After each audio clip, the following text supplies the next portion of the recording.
A nursing mother must have water, but she takes a terrible risk to get it.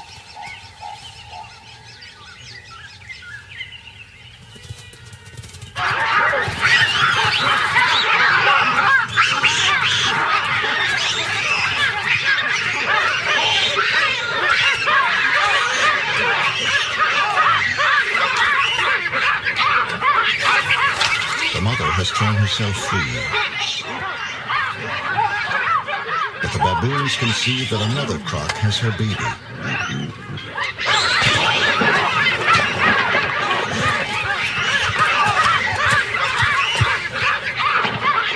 The croc will lose its prize to the others, unless it leaves the pool.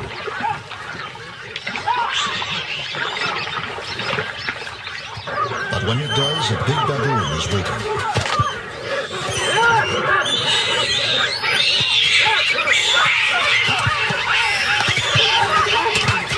The croc drops the baby, but the brave rescue is too late.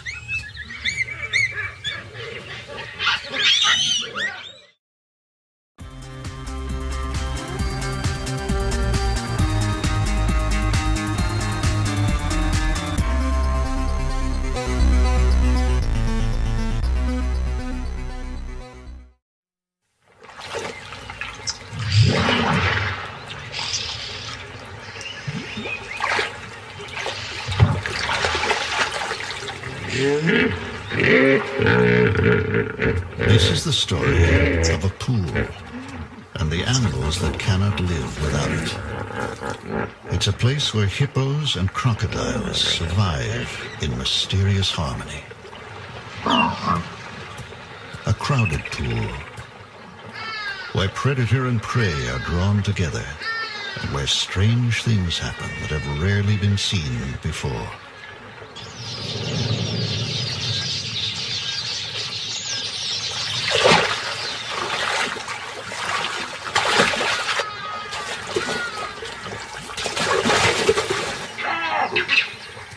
At this pool, thirst can be dangerous, and drinking becomes a deadly game of chance.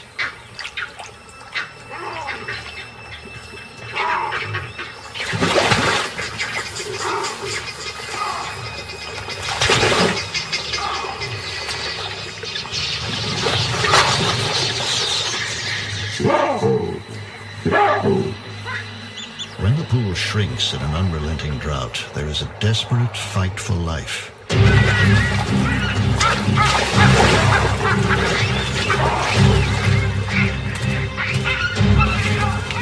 wild anarchy takes over that only the fittest can survive.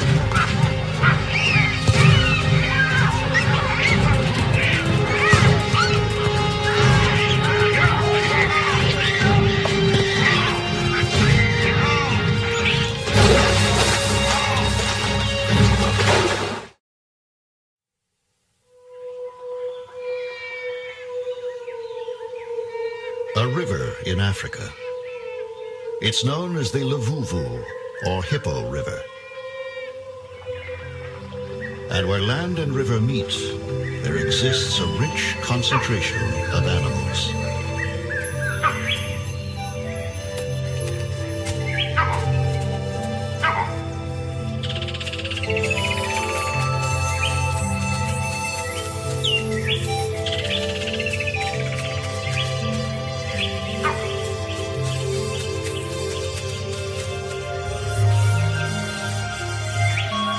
For countless years, this river has sustained life in the northern reaches of South Africa's Kruger National Park. When good rains have fallen, there is abundant water for all. But this year, little rain fell. The river dwindled to a narrow channel and finally stopped flowing. The pools that remain in the riverbed are life-sustaining oases.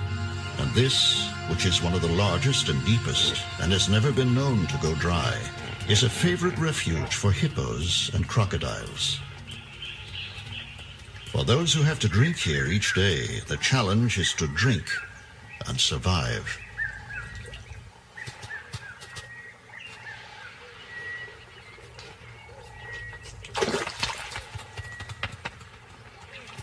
With over 60 crocodiles congregated here, caution becomes the first rule.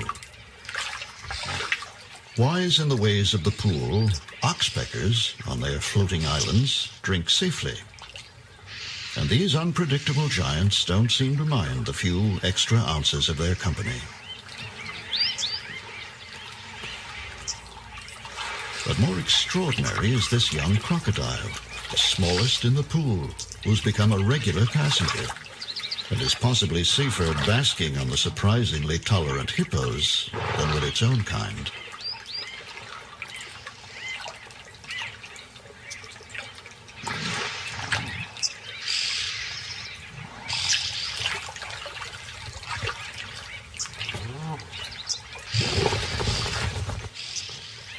Wily baboons have another strategy.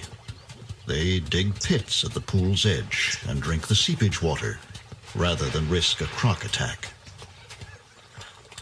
In contrast, this female impala is so stressed by thirst she's beyond caution.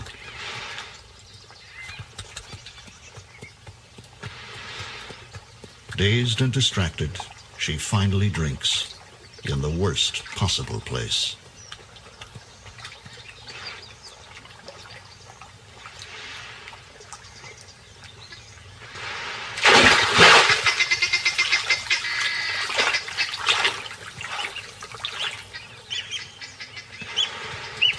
Crocs aren't the only problem here. These impala have run afoul of a white-crowned plover, whose eggs are in a depression in the sand. These birds only nest near water, and so when the river dries, the fringe of the pool becomes prime real estate.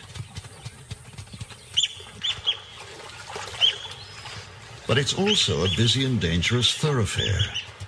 Crocs come here regularly to bask. Crocodiles lumbering up the bank are a major hazard for the fragile eggs. But unlike the timid impala, the crocs ignore the bird's warning cries. Lucky this time, and she settles down again to brood.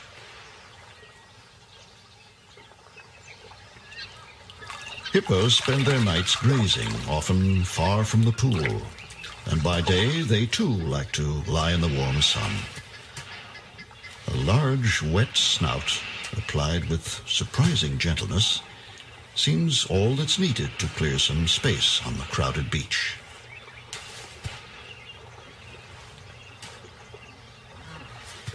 There's no hurry. We're all relaxed and easy here, and the great reptiles gradually respond to gentle nudges until all are accommodated to their liking.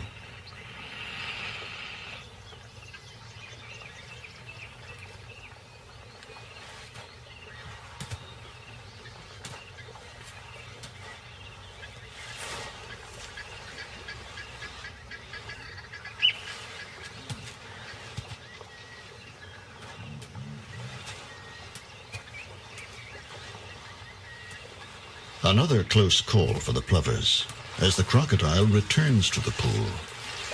But it's all just part of the price for a good waterfront site.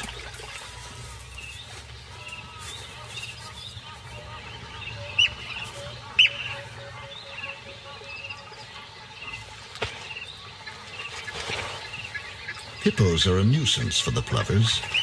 They don't leave much space between them.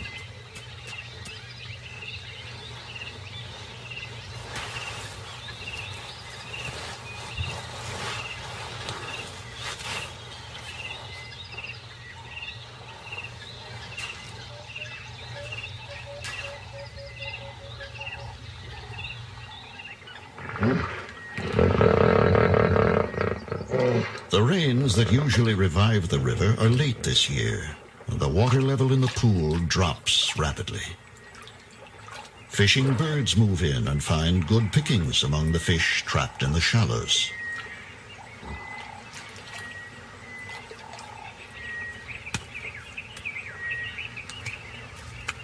The yellow-billed stork's juggling act is no game, but a way to tire the fish into relaxing its sharp, erected spines.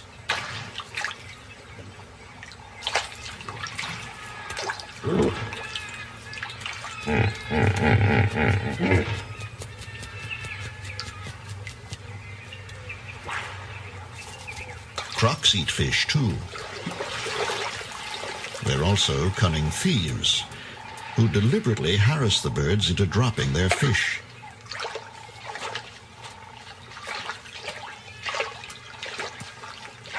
The herons must wet their catch before they can swallow it, and the crocs watch closely, waiting to move in and panic the bird at just the right moment.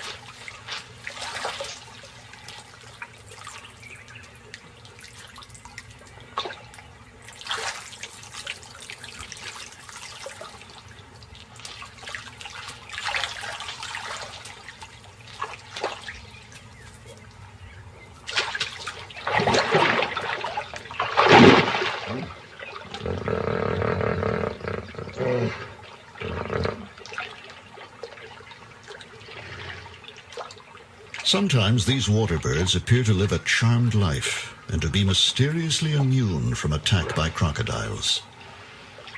But bird and reptile understand each other well, and the crocs seem to know these birds are just too alert to be easily caught.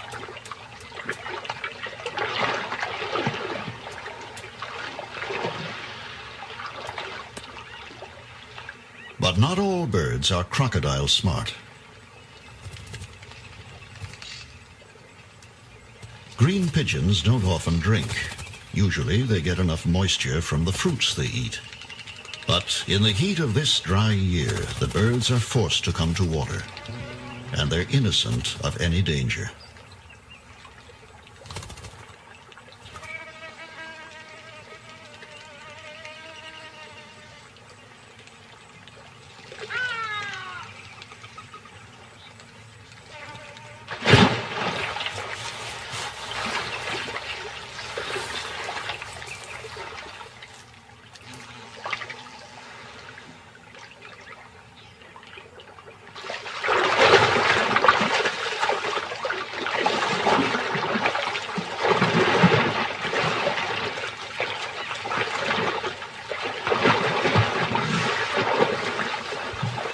The sight of crocodiles spinning in a feeding frenzy is enough to frighten most animals away.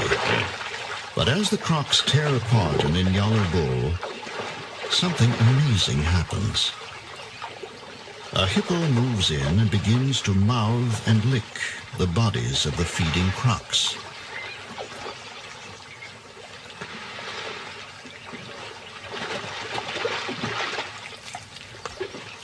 Hippos are strictly vegetarian. She hasn't come for a share of the spoils. Why she intrudes in this way is a mystery.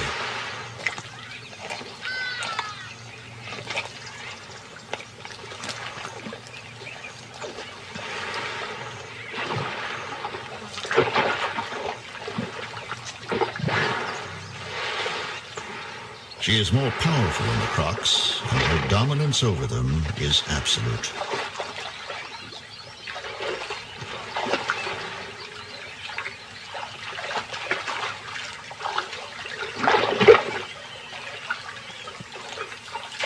She prods and licks the face of the biggest croc in the pool, even as it struggles to swallow the skull of the antelope.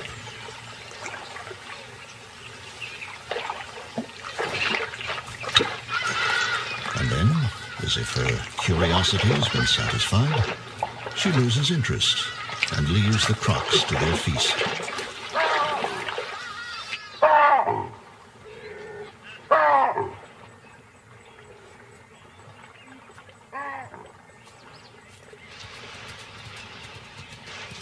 Elephants don't have to worry about crocodiles when they drink, but they still prefer the cleaner water in the pits and vigorously dig them out.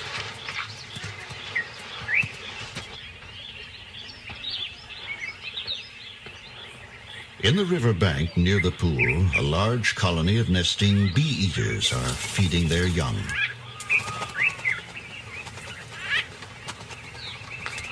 They must forage continually in the hot sun to satisfy their needs. To cool off, every afternoon they fly over the pool and dive for their drinks.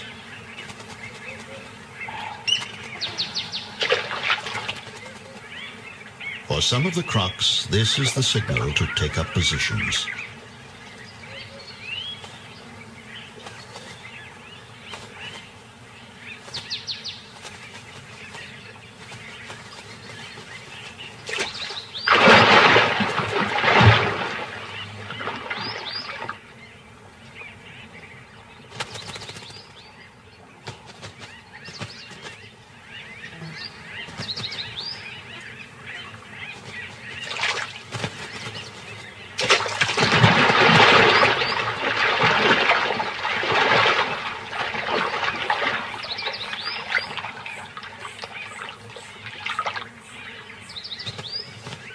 The odds are heavily in favor of the bee-eaters, and most survive the croc strikes.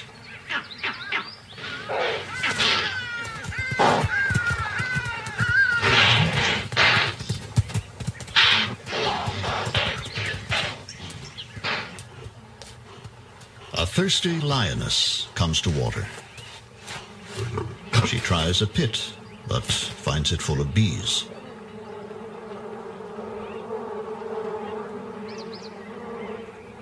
She decides to risk the pool.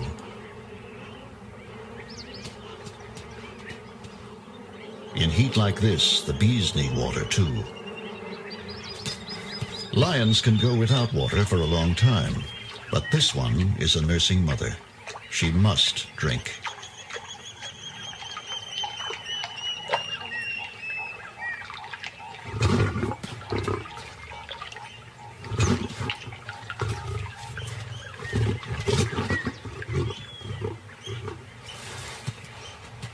Maybe the bee pit isn't so bad after all.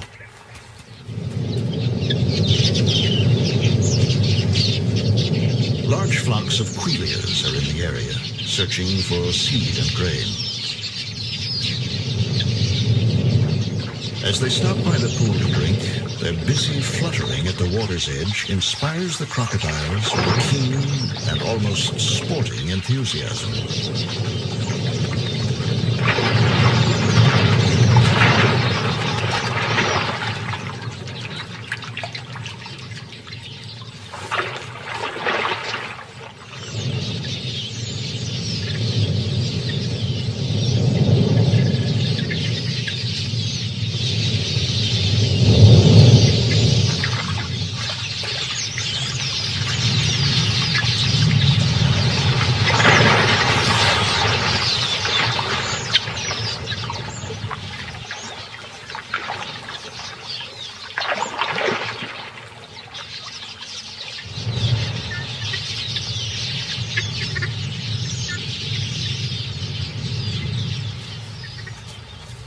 The monitor lizard is the scourge of both ground-nesting birds and the egg-laying crocodiles.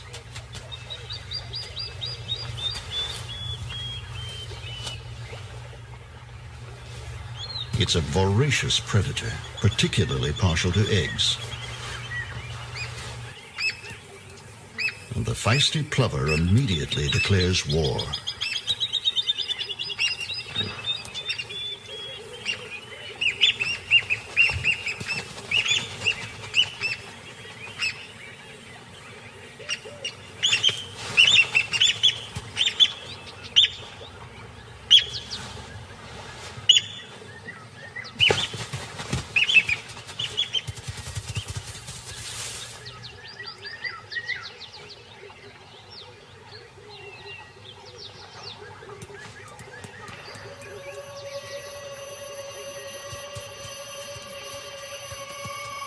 During the heat of the day, the sand becomes unbearably hot and burns the skin between the impala's hooves.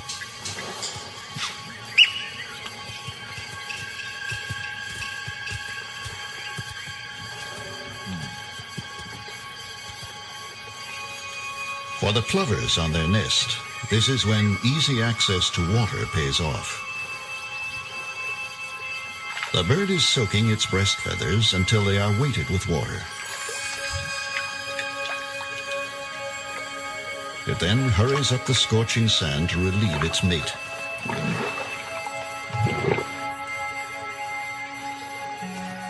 The plovers are brooding on sand that feels hot enough to fry an egg, and by midday they are changing guard at the nest every 10 minutes.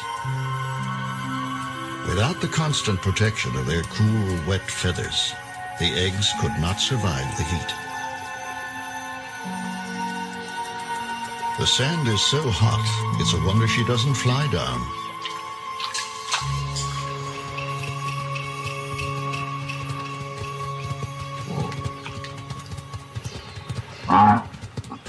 These buffalo have just one thing in mind.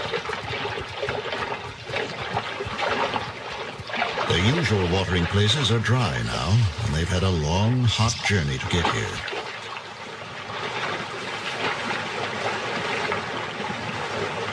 One of the calves strikes out on its own and is soon in dangerous company. But these aren't the biggest crocs in the pool, and the lucky calf quickly returns to the herd.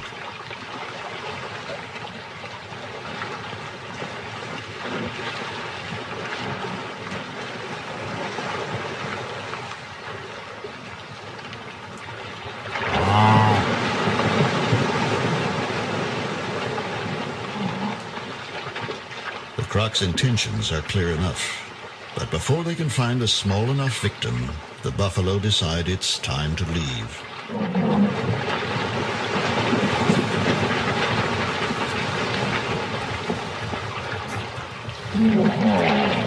An irritated hippo helps them on their way.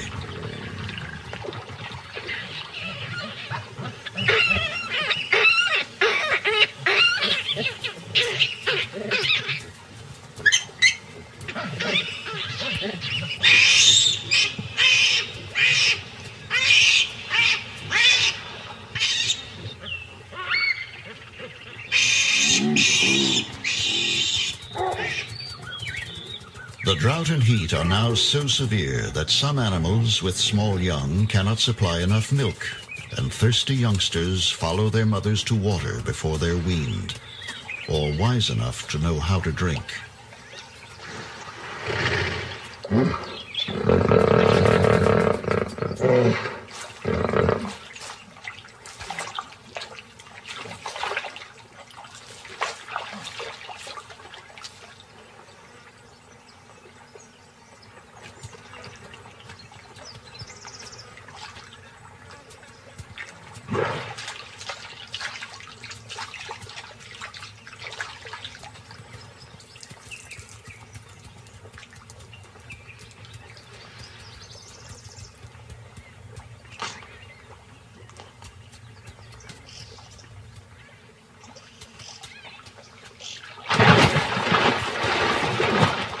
In an instant, both croc and fawn vanish into the pool,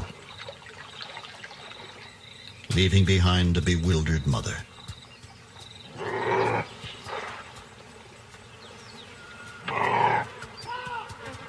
Somewhere under the surface of the pool, the crocodile lies low with its prey, waiting for an opportune moment to eat without having to share.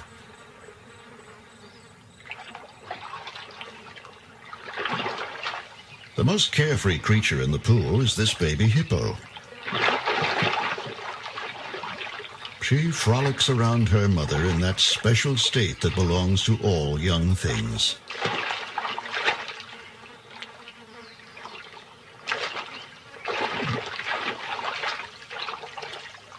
She is oblivious to the dangers in her world.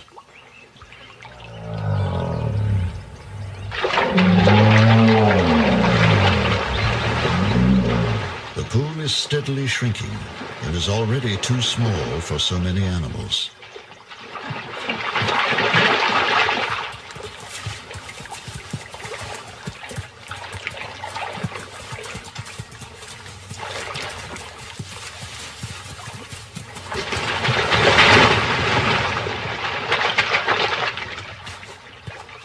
But the hippos can't settle fights caused by overcrowding. There is no place else to go. As usual now, the hippos subside in an uneasy truce.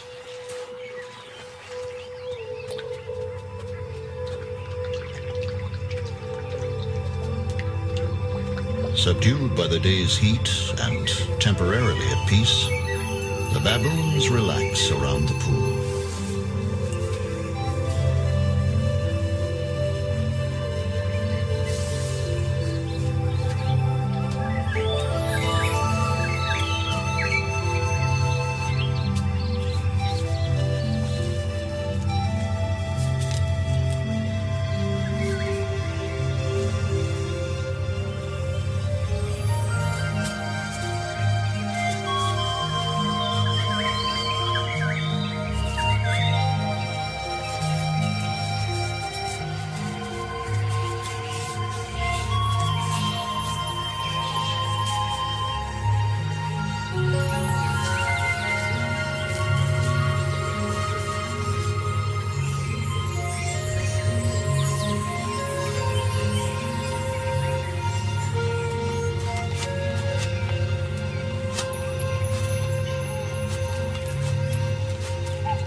His peace is shattered by a familiar cry of outrage. He's innocent, but he's too close to the nest, and the plover has a good eye for trouble.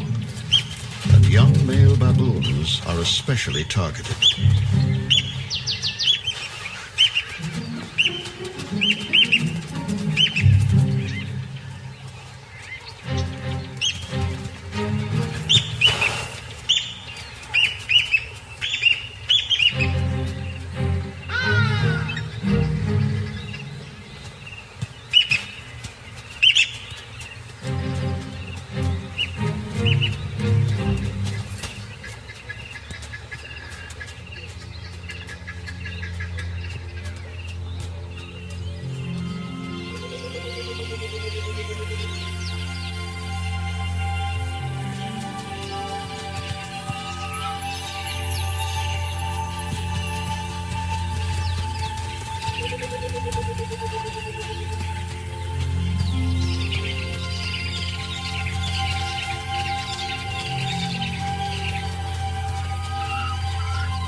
A sudden spat between rival crocs sends a ripple of panic through the pool.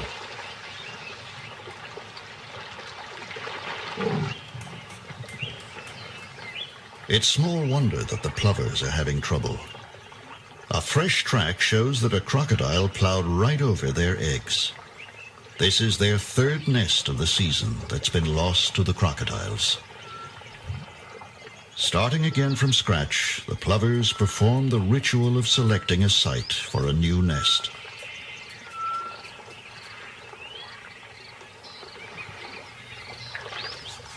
The baby hippo is exploring her world.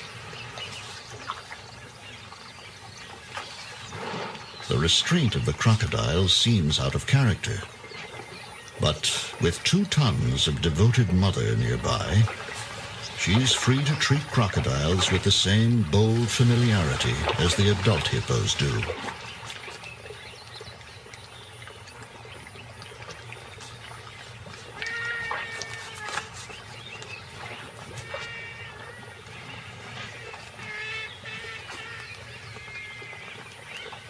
These great artists of violence are obliged to hold a kindly pose as the hippo child wanders in her playground of gently smiling dragons and slobbers on their tails.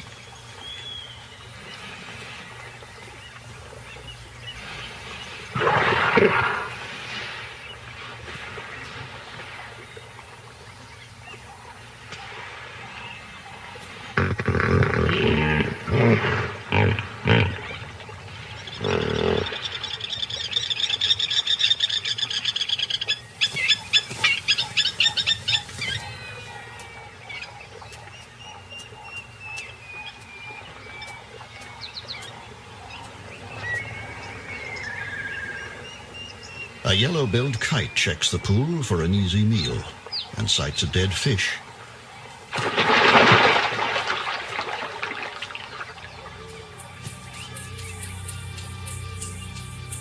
The surrounding land is parched and bare, and each night the hippos must trek for miles to find grazing. Other animals wander in the riverbed in search of the few remaining pools.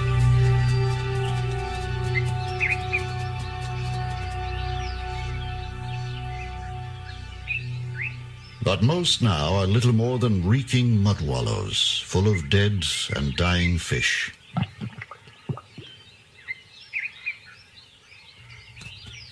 Even so, the impala would drink here, but the pool is dominated by a single croc, the last of a group of more than 40 that were here a month ago. The monkeys won't risk it and drink instead in deep footprints. The fawn's attempt to drink is a small disaster. Now it's covered with stinking mud.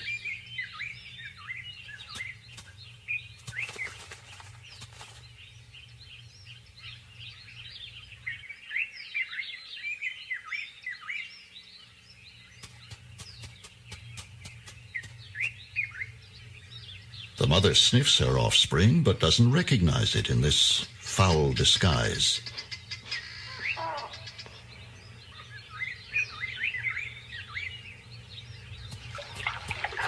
The crocodile that has held back the drinkers suddenly leaves. Perhaps there is no future for it in this tiny pool.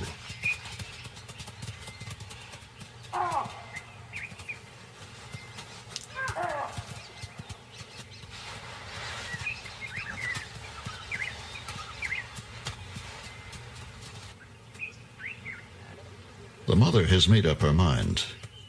This is not the sweet-smelling youngster she came with. But the fawn knows better.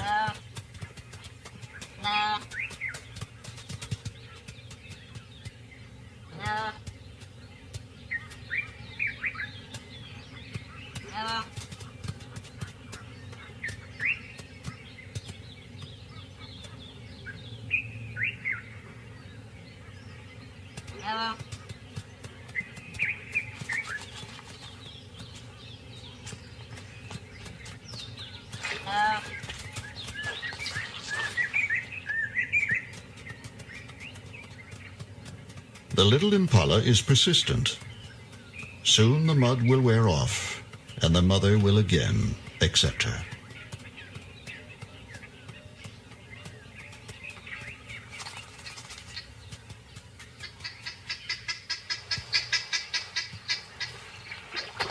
The crocodile reappears, covered in fresh red earth.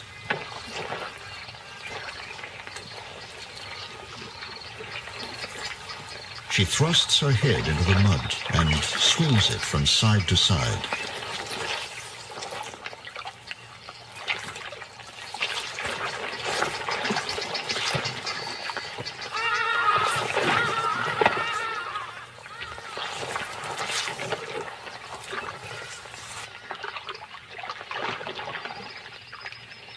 At first, her peculiar behavior is a puzzle, and then her secret is revealed as her muddy jaws open gently to release the newly hatched babies she has carried down from her nest on the riverbank. This is the reason she has remained in the pool so long. She would never desert her young. She is their only protection.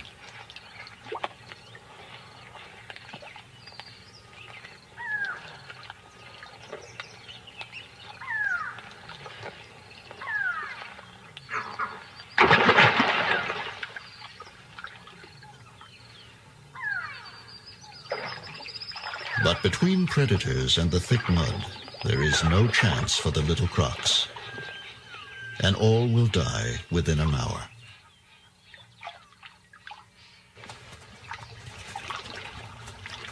Back in the big pool, crocodiles writhe and heave over another carcass. And once again, hippos are amidst the frenzy. There's nothing for them to eat, yet something attracts them here.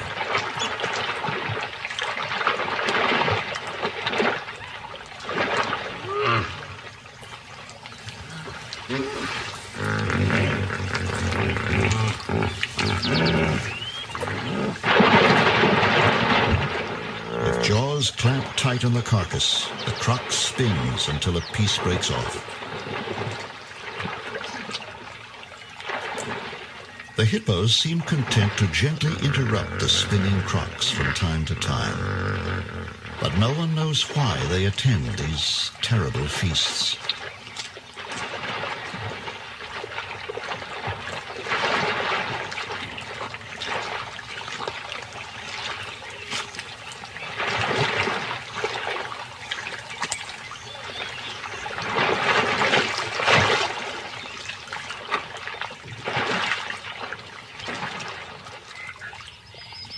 For 9 months, little rain has fallen, and the animals risk death for water.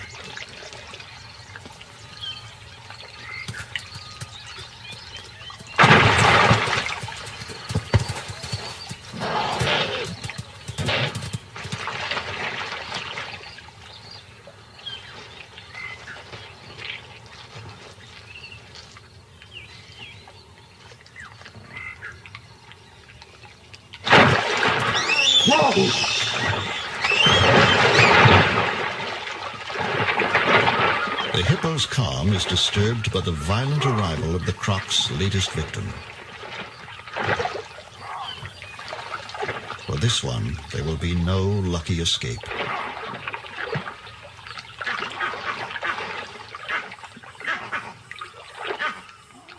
The baby hippo is already wedged deep among crocs, close to the impala carcass and the biggest crocs in the pool.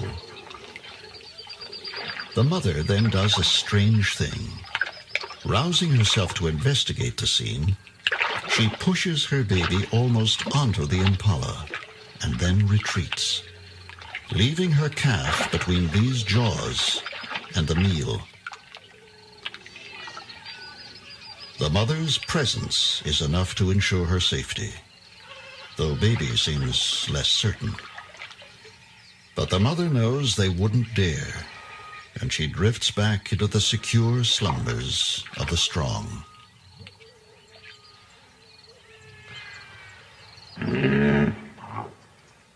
The pool has become so dangerous that most animals prefer to drink from the pits.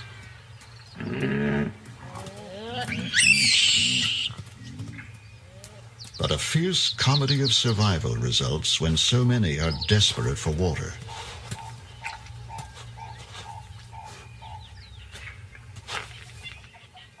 Large male baboons commandeer the pits and drink every mouthful of water that seeps in.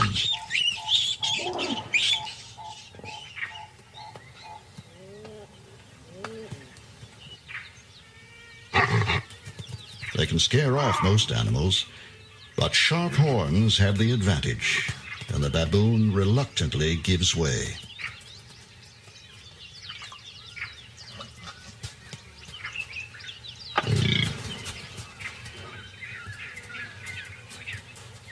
Competition at the pits is so fierce that those that can't cope with a big baboon have to take their chances at the pool.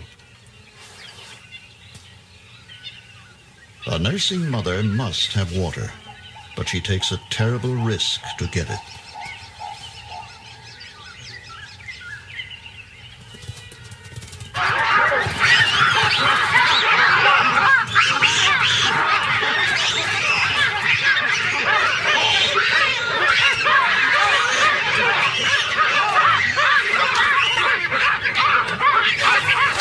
The mother has thrown herself free.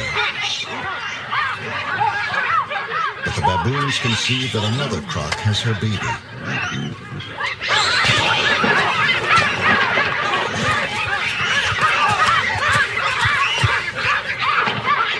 The croc will lose its prize to the others unless it leaves the pool.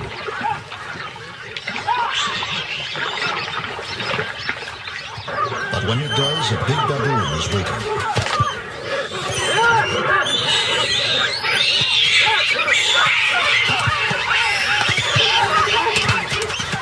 Drops the baby. But the brave rescue is too late.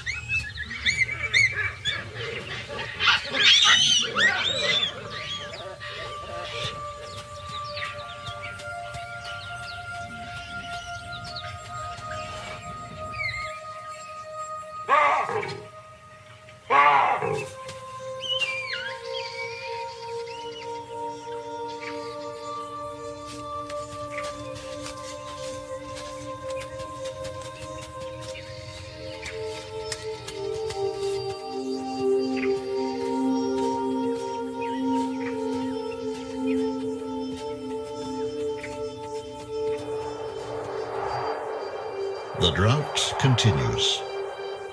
It has become the worst in living memory.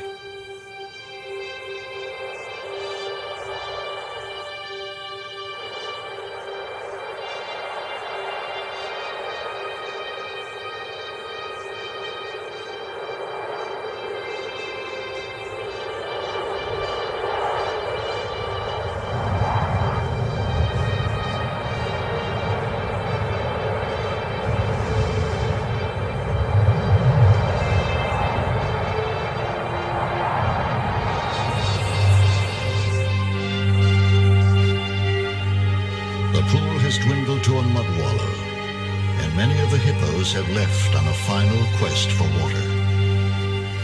But for an increasing crowd of animals, their only chance of salvation lies here. For the plovers, no eggs have survived these cruel and chaotic conditions. Every day, an assembly of desperate animals gathers around the pool.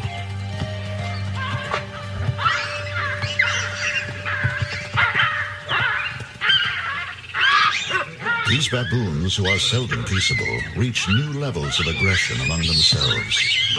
Even mothers with small babies do not escape the brutal bullying.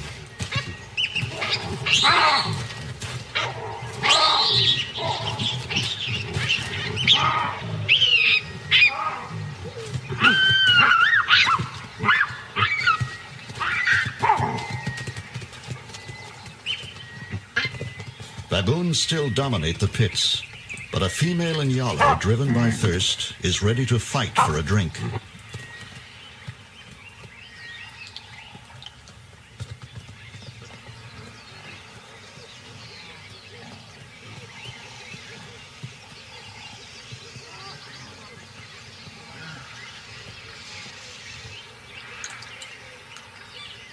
Each day now, a few baboons appear with blood on their hands.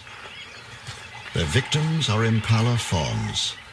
Some are orphans of the drought, others only temporarily lost and alone. Trusting and totally defenseless, they are easy prey for a strong male baboon.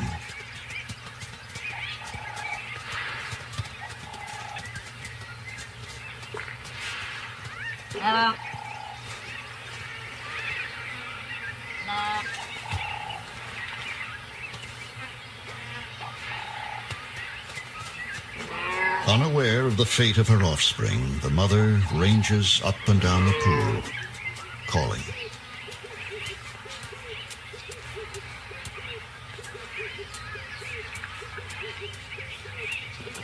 A hungry warthog roots around for choice pieces of rotting catfish, while a kudu, heedless of the crocs, drinks the mud.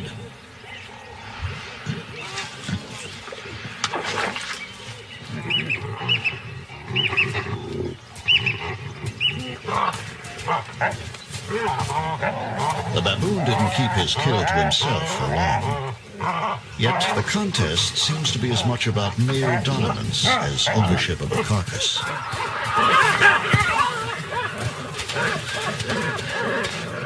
Meanwhile, the warthog sees a good opportunity. She's a little slow and no match for an agile baboon.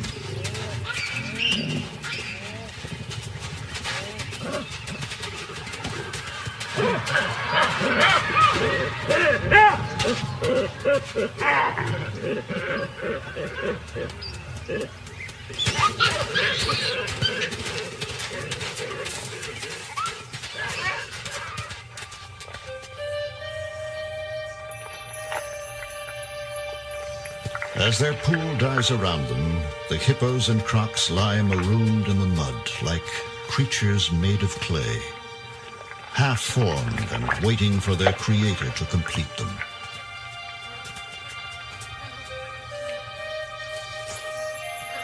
A baboon risks all on a thin crust of mud as she searches for puddles on the surface, while all around her lie more than 100 crocodiles, indistinguishable from the mud.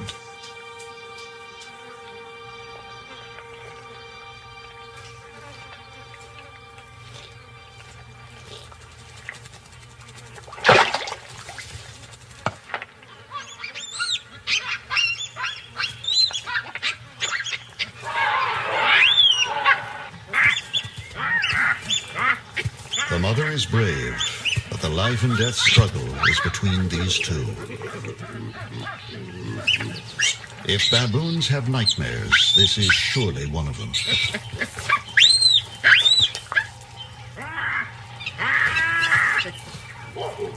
Torn between terror and wanting to help, the mother is unable to rally any support.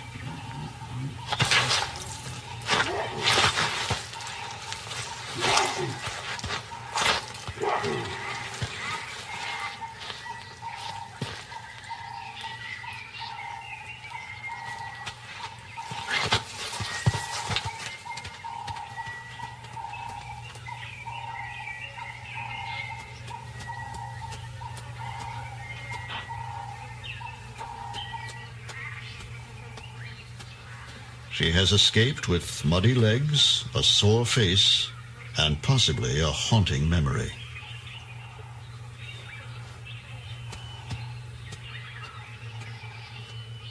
Right now, she needs some hands-on grooming, but there is none to be had. Just a curious stare.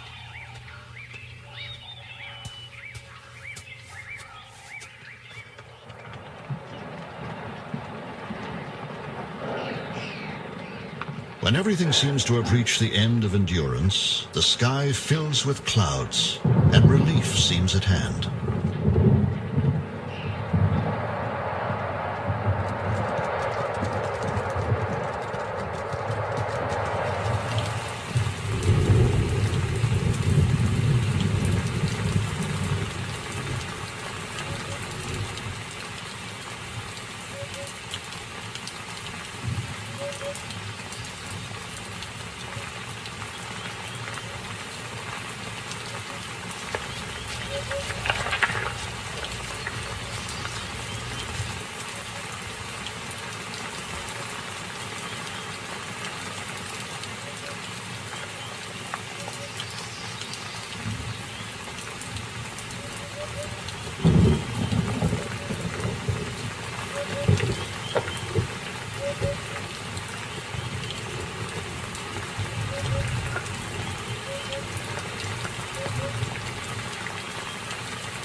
The spell of the drought is broken. The crocs return to life and begin immediately to devour the ripe remains of some old feast that was locked in the mud.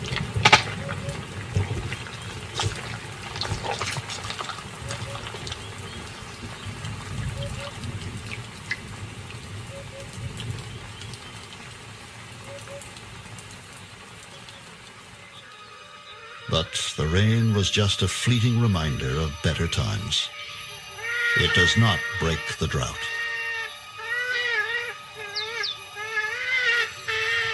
The withering heat returns and draws all remaining moisture from the pool. The last hippo has moved on and will probably die in a hopeless search for water. Only one old crocodile is left. He was the largest, the dominant croc. He shows no signs of leaving. He remains in his empty pool like a stranded nightmare.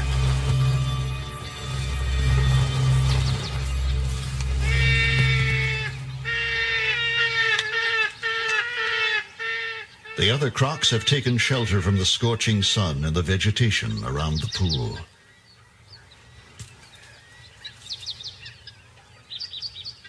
They lie motionless in the shade, surviving on their last reserves.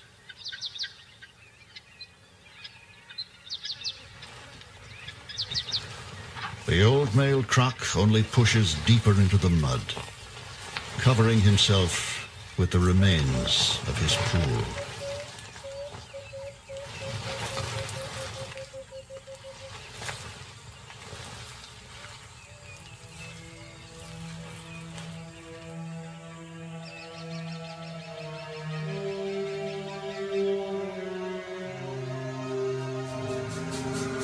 Six weeks later, in the center of the pool, at the place where the water was deepest, lies the skeleton of the big male croc, dominant to the end. Close by are the bodies of more than 30 baboons who succumbed when temperatures reached nearly 120 degrees. And in the surrounding bush, where they had sheltered from the sun, are the desiccated remains of the crocodiles.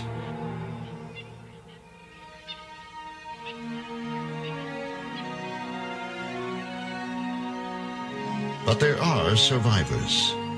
In holes dug deep into the riverbanks, there are a few crocs. Entombed in the cool dark, they're able to conserve moisture and wait for the return of their river.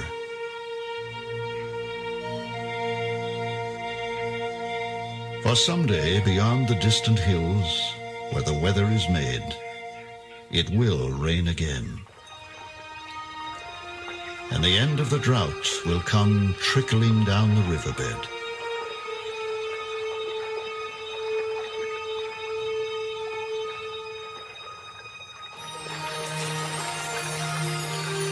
No wild calls will welcome this sight.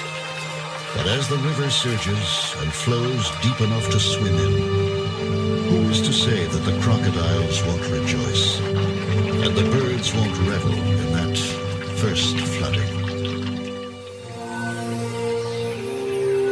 In nature, there are few happy endings. Instead, there is a continuing. When the river returns, survivors will replenish its banks, and the great cycle of life and renewal will begin again.